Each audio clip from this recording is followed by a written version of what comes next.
నమస్తే viewers, welcome to Pragathi media. ఇంకొన్ని గంటల్లో మన ఫైనల్ ఐసీసీ టీ20 వరల్డ్ కప్ మ్యాచ్ జరగబోతోంది. India versus New Zealand. సో అసలు ఈ రోజులో ఇప్పుడు ఈ రోజు అండ్ రేపు ఎలాంటి మార్పులు జరగబోతున్నాయి, పిచ్ ఇంకా డ్యూ ఎలాంటి కీ రోల్ ప్లే చేస్తున్నాయి, ఈ పాయింట్స్ మీద మనకి ఇంపార్టెంట్ ఇన్ఫర్మేషన్ ఇవ్వడానికి లేదా ఎనాలిసిస్ చెప్పడానికి సిహెచ్ వెంకటేష్, స్పోర్ట్స్ అనలిస్ట్ గారు మనతో జాయిన్ అవుతున్నారు. సో నమస్తే సార్. సో మనం ఫైనల్ మ్యాచ్ గురించి మాట్లాడుకుంటే ఇప్పుడు పిచ్ లో red soil and black soil రెండు కలిపి ఉంటాయన్న న్యూస్ మనం చూస్తున్నాం. సో పిచ్ ఎంత కీ రోల్ ప్లే చేయబోతోంది అంటారు ఫైనల్ మ్యాచ్ లో? యా మామూలుగా ఏంటంటే ఐదర్ బ్లాక్ స్టైల్ పిచ్ అయితే రెడ్ స్టైల్ పిచ్ రెడీ చేస్తారు హర్ష. కానీ ఇక్కడ ఏంటంటే వాళ్ళు red and black style mix pitch ఒకటి చేస్తున్నారు. అంటే అది బ్లాక్ స్టైల్ లో ఉండే అడ్వాంటేజెస్ ఉంటాయి, రెడ్ స్టైల్ లో ఉండే అడ్వాంటేజెస్ ఉంటాయి. సో ఫైనల్ తగిన పిచ్ ప్రిపేర్ చేశారని మనం అనుకోవాలి. ఫుల్ ఆఫ్ రన్స్ ఉంటది, అంటే ట్రూ పిచ్ ఉంటుంది. ఫుల్ ఆఫ్ రన్స్ ఉన్న కాకపోయినా మరి మనం సెమీఫైనల్ లో మనం వాంఖేడే స్టేడియం లో చూసాం. చాలా అసలు బౌలర్స్ కి ఎలాంటి హెల్ప్ లేని పిచ్ చూస్తాం. కానీ red and black soil mix కాబట్టి సంథింగ్ ఫర్ ద బౌలర్స్ కూడా ఉంటుంది. ట్రూ పిచ్ ఉంటుంది, అంటే బౌన్స్ ట్రూ గా ఉంటుంది, కరెక్ట్ బౌన్స్ ఉంటుంది, టూ పేస్ బౌన్స్ లేకుండా ఉంటుంది అని మనం ఎక్స్పెక్ట్ చేయొచ్చు. ఎందుకంటే మనం 2023లో ఇదే అహ్మదాబాద్ లో ఫైనల్ ఆడినప్పుడు అగేన్స్ట్ ఆస్ట్రేలియా, అది వన్ డే ఫైనల్ అనుకోండి. కానీ అక్కడ స్లో లో పిచ్ ఉండడంతో ఏంటంటే అది మన బ్యాట్స్మెన్ చాలా ఇబ్బంది అయింది ఫస్ట్ బ్యాటింగ్ చేసిన. అలా కాకుండా ఇది ట్రూ పిచ్ ఉంటది, గుడ్ ఫర్ బ్యాటింగ్ అని మనం ఎక్స్పెక్ట్ చేయొచ్చు. బట్ అది మనం ఖచ్చితంగా చెప్పలేం. ఇప్పుడు మనకు వస్తున్న ఇండికేషన్స్ ప్రకారం పిచ్ ఆ రకంగా ఉండే పరిస్థితి కనిపిస్తుంది. ఇప్పుడు మీరు 2023 వరల్డ్ కప్ గురించి ఎలాగో మెన్షన్ చేశారు కాబట్టి మన విన్నింగ్ స్ట్రీక్ చూసుకుంటే ఆ వరల్డ్ కప్ ఓడిపోయాము అండ్ దాని తర్వాత మొన్న సౌత్ ఆఫ్రికాతో జరిగిన మ్యాచ్ ఓడిపోయాము. సో మనం విన్నింగ్ స్ట్రీక్ కొంచెం కన్సిస్టెంట్ గా ఉంది. సో అది ఇప్పుడు లైక్ ఫైనల్ లో మనకి ఎలా హెల్ప్ అవుతుంది అంటారు, లేదా ఎలా మారబోతోంది అంటారు? మామూలుగా అందరూ ఏమంటారంటే అహ్మదాబాద్ పిచ్ మనకు కలిసి రాదు, మనకు అచ్చి రావట్లేదని చాలా కామెంట్స్ మనకి వినిపిస్తున్నాయి. కానీ అలా ఏం కాదు. మనకి ఒక చేదు అనుభవం ఏంటంటే ఆ ఫైనల్ ఓడిపోవడం 2023లో. ఎందుకంటే అప్పటి వరకు మన టీం ఫేవరెట్ గా కనిపించింది, కానీ ఫైనల్లో మన వాళ్ళు చేతులు ఎత్తేసారు. దానివల్ల ఏంటంటే ఇది పిచ్ మీద చాలా మందికి రిజర్వేషన్స్ ఉండడం మనం చూస్తున్నాం. కానీ యాక్చువల్లీ అంత మనకి ఓవరాల్ రికార్డ్ తీసుకుంటే వన్డేల్లో కానీ, టెస్ట్లో కానీ, టీ20లో కానీ మనకి ఇక్కడ అహ్మదాబాద్ నరేంద్ర మోదీ స్టేడియంలో విన్స్ ఎక్కువ ఉన్నాయి రాదర్ దెన్ లాసెస్. ఈవెన్ ఇక్కడ మనం సౌత్ ఆఫ్రికాతో ఈ వరల్డ్ కప్ లో ఒక మ్యాచ్ ఓడిపోయాం, కానీ అంతకుముందు నెదర్లాండ్స్ తో ఇదే గ్రౌండ్ లో మనం మ్యాచ్ కూడా గెలిచాం. సో అది కూడా మనం దృష్టిలో పెట్టుకోవాలి. అంతా మనకి ఇది ఏదో ఏమాత్రం కలిసి రానిపించేది కాదు. ఇంకా మనం ప్లేయర్స్ విషయానికి వచ్చేస్తే న్యూజిలాండ్ బౌలింగ్ టీమ్ లో Lockie Ferguson and Mitchell Santner వీళ్ళిద్దరూ మనకి కీ ప్లేయర్స్. సో వీళ్ళని మన బ్యాట్స్మెన్ ఎలా ఎదుర్కోవాలంటారు? అంటే ఫెర్గ్యూసన్ హ్యాస్ పేస్ ఉంది అతనికి. ఆ పేస్ తో ఇబ్బంది పడుతూ ఈ వరల్డ్ కప్ లో బాగానే పర్ఫామ్ చేస్తున్నాడు. కానీ అతను మన ప్లేయర్స్ కొత్త ఏం కాదు, అతను చాలా ఐపీఎల్ ఆడుతూ ఉంటాడు కాబట్టి ఐ థింక్ అతను ఎదుర్కోవడం మనకు అంత ఇబ్బంది ఉండే పరిస్థితి ఉండదు. అతని పేస్ పెద్ద ఇబ్బంది పెట్టదు. అతను కనుక యాక్యురేట్ గా వేసి మూవ్మెంట్ ఏమైనా సాధిస్తే తప్ప. ఎందుకంటే జోఫ్రా ఆర్చర్ కూడా వెరీ వెరీ పేసి. అతను సెమీఫైనల్లో 145, 147 అంత ఎక్స్ట్రీమ్ పేస్ బౌలింగ్ చూసాం అతని నుంచి. కానీ went for 60 runs in 4 overs. చాలా ఎక్స్పెన్సివ్ అయ్యాడు. సో పేస్ ఒక్కటే మనకి ఏం డేంజర్ కాదు. But Santner is a very good bowler, చాలా ఎక్స్పీరియన్స్ ఉంది, ఫార్మాట్ లో చాలా టైట్ బౌలింగ్ చేస్తాడు. కానీ ఇక్కడ ఏంటంటే శాంట్నర్ విషయంలో మనకి ఒక అడ్వాంటేజ్ ఏంటంటే మన టీంలో చాలా మంది లెఫ్ట్ హ్యాండర్స్ ఉన్నారు. ఇప్పుడు మనం సంజు శాంసన్ తీసుకొచ్చినా సరే మన టాప్ 8లో ఇప్పటికే కూడా 5 లెఫ్ట్ హ్యాండర్స్ ఉన్నారు. లెఫ్ట్ హ్యాండర్స్ కి అగేన్స్ట్ గా లెఫ్ట్ ఆర్మ్ స్పిన్నర్స్ ఎప్పుడు కూడా అంత ఎఫెక్టివ్ గా ఉండరు. Left arm spinners with the turn వాళ్ళని కొట్టే అవకాశం ఉంటుంది. కాబట్టి శాంట్నర్ ఎఫిషియన్సీ, అతని ఎఫెక్టివ్నెస్ కొంతవరకు కంట్రోల్ అవుతుంది. బికాజ్ మనకి క్రీజ్ లో ఎట్ ఎనీ పాయింట్ ఒక లెఫ్ట్ హ్యాండర్ ఉండే అవకాశం ఉంటుంది. కాబట్టి శాంట్నర్ కానీ, for that matter Rachin Ravindra కూడా ఈ వరల్డ్ కప్ లో లాస్ట్ 3 matches లో అతను 9 wickets తీశాడు. అతను కూడా left arm spinner. So left arm spinners మన లెఫ్ట్ హ్యాండర్స్ ముందు తేలిపోతారు అనే ఒక ఫీలింగ్ అయితే మనకు ఉంది. నాట్ దట్ లెఫ్ట్ హ్యాండర్స్ కి ఎలాంటి ట్రబుల్ ఇవ్వరు లెఫ్ట్ ఆర్మ్ స్పిన్నర్స్ అని కాదు. కానీ జనరల్ గా మన మ్యాచ్అప్స్ చూస్తే ఏంటంటే left hand batsmen left arm spinners ఆడడానికి చాలా ఈజీగా ఉంటుంది, చాలా వాళ్ళకి అనువుగా ఉంటుంది. సో మా క్యాప్టెన్స్ ఏం చేస్తారంటే లెఫ్ట్ హ్యాండర్స్ స్ట్రైక్ లో ఉన్నప్పుడు లెఫ్ట్ ఆర్మ్ స్పిన్నర్స్ కి బౌలింగ్ ఇవ్వడానికి కాస్త వెనక ముందులు ఆడతారు. అది మనకి అడ్వాంటేజ్ గా ఉంది. వాళ్ళ మెయిన్ స్పిన్నర్స్ ఇద్దరు లెఫ్ట్ ఆర్మ్ స్పిన్నర్స్ కావడం అనేది మనకి అడ్వాంటేజ్ గా ఉండే అవకాశం ఉంది. ఇంకా మన బౌలింగ్ టీం గురించి మాట్లాడుకుంటే కుల్దీప్ వర్సెస్ వరుణ్ చక్రవర్తి అన్న డిస్కషన్స్ కూడా క్రికెట్ సర్కిల్స్ లో అవుతున్నాయి. సో వీళ్ళిద్దరి గురించి ఏమంటారు? అండ్ కుల్దీప్ తీసుకుంటే అభిషేక్ బాగుంటుందని. శర్మని తీసుకోవాలా, అభిషేక్ శర్మని రిప్లేస్ చేయాలా అన్న డిస్కషన్స్ కూడా అవుతున్నాయి కుల్దీప్ తోటి. వీళ్ళిద్దరి విషయంలోనే మనకి కొంచెం సందేహాలను, ముఖ్యంగా వరుణ్ చక్రవర్తి చాలా బాగా స్టార్ట్ చేశాడు ఈ వరల్డ్ కప్. గ్రూప్ స్టేజ్లో వాజ్ ఎక్సలెంట్, 9 వికెట్స్ తీశాడు. కానీ తర్వాత సూపర్ 8లో కానీ సెమీఫైనల్లో కానీ అతను చాలా ఎక్కువ రన్స్ ఇచ్చేయడం, అతని మీద ఆ ప్రత్యర్థి బ్యాట్స్మెన్ కౌంటర్ అటాక్ చేయడం మనం చూసాము.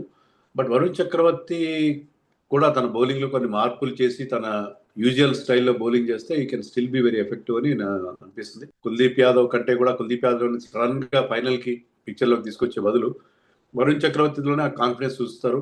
అతను కనుక కీలకమైన బ్రేక్ త్రూస్ ఇవ్వగలుగుతాడు అని అనుకోవచ్చు. అదే కాక మీకు న్యూజిలాండ్ ఓపెనర్స్ చాలా మెయిన్ ప్లేయర్స్, ఫిన్ అలన్ కానీ టిమ్ సైఫర్ట్ కానీ వాళ్ళిద్దరు కూడా పెద్దగా ఐపీఎల్ ఆడరు. వాళ్ళకి వరుణ్ చక్రవర్తి వేరియేషన్స్ పిక్ చేయడంలో కొంచెం ఇబ్బంది పడే అవకాశం ఉంది. So I'm expecting Varun might continue. చెప్పలేము, కుల్దీప్ని ఆడించే అవకాశం కూడా ఉంటుంది. బికాస్ వరుణ్ చక్రవర్తి గత 3-4 మ్యాచ్లో అంత ఇంప్రెసివ్గా బౌలింగ్ వేయలేదు. బట్ వరుణ్ విషయంలోనే టీమ్ ఆ కాన్ఫిడెన్స్, ఆ ఫెయిత్ చూస్తుందని చెప్పి నాకు అనిపిస్తుంది. అలాగే అభిషేక్ శర్మ కూడా. Abhishek Sharma is an X factor player. ఇలాంటి ఫైనల్లో అతను కనుక if you can come good in the finals, అతను మీకు మ్యాచ్ గెలిపించి పెట్టగల సత్తా ఉండే ప్లేయర్. అలాంటి అగ్రెసివ్ బ్యాటింగ్ అతని నుంచి మనం చూసాం గతంలో కూడా అనేక సందర్భాల్లో. అందుకని అతన్ని కంటిన్యూ చేస్తారు అని అనుకుంటున్నాను. బహుశా India might go in to this match without any changes. సెమీఫైనల్లో ఏ టీంతో వెళ్ళారో అదే టీంతో ఈ మ్యాచ్లో కూడా వెళ్ళే ఛాన్సెస్ ఎక్కువగా ఉన్నాయి. సో స్కోర్స్ భారీ స్కోర్స్ చేసే అవకాశం ఉందంటారా? భారీ స్కోర్స్ వస్తాయా లేదా, ఫైనల్లో ఎలాగైనా సరే అంత ఫ్రీ ఫ్లోయింగ్ ఆడరు. ఫైనల్ అనేసరికి ప్లేయర్స్ కొంచెం జంకు అనేది ఉంటుంది. బట్ స్టిల్ పిచ్ కనుక బాగా బ్యాటింగ్ ఫ్రెండ్లీగా ఉంటే పెద్ద స్కోర్లు వచ్చే అవకాశం ఉంటుంది. జనరల్గా మనం ఫైనల్లో 200+ స్కోర్స్ చూసే పరిస్థితి ఉండదు. కొంచెం వెనక ముందులు ఆడతారు బ్యాట్స్మెన్. బట్ స్టిల్ పిచ్ కనుక మనకి వాంకడే స్టేడియంలో ఉన్నట్టుగా కంప్లీట్ బ్యాటింగ్ ఫ్రెండ్లీ పిచ్ ఉంటే మన ముఖ్యంగా మనం ఫస్ట్ బ్యాటింగ్ చేస్తే చాలా అగ్రెసివ్ బ్రాండ్ ఆఫ్ క్రికెట్ ఆడుతున్నాం కాబట్టి ఇండియన్ టీమిండియా 200 కాసే అవకాశం ఉంది. For that matter even New Zealand కూడా వాళ్ళ ఓపెనర్స్ చాలా అగ్రెసివ్గా ఆడుతున్నారు. మనం లాస్ట్ మ్యాచ్లో సెమీఫైనల్లో చూసాం, ఫిన్ అలన్ 33 బాల్స్లో సెంచరీ చేయడం, అది ఒక రికార్డు కూడా, వరల్డ్ రికార్డు కూడా నెలకొల్పాడు అతను.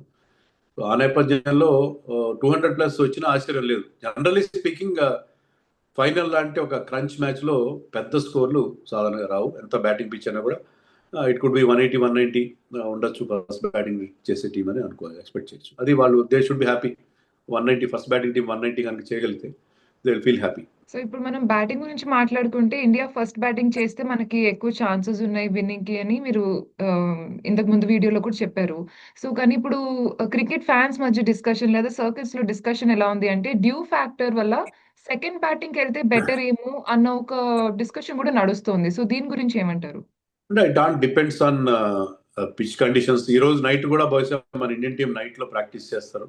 వాళ్ళకి డ్యూ ఉందా లేదా అనేది విషయంలో కొంత క్లారిటీ వస్తుంది. ఈ రోజు డ్యూ పడినంత మాత్రం రేపు పడాలని కూడా ఏమి అలాంటి ఒక ఖచ్చితత్వం ఏం లేదు. ఖచ్చితంగా పడుతుందని చెప్పే పరిస్థితి ఉండదు. డ్యూ అనేది జస్ట్ ఒక మనకి ఏంటంటే అది lottery kind of thing. Due కోసమే మనం ప్రిపేర్ అవ్వాల్సిన అవసరం లేదు. మనకి ఏది మన స్ట్రెంత్ ఏది అనుకుంటే అది వెళ్ళాలి.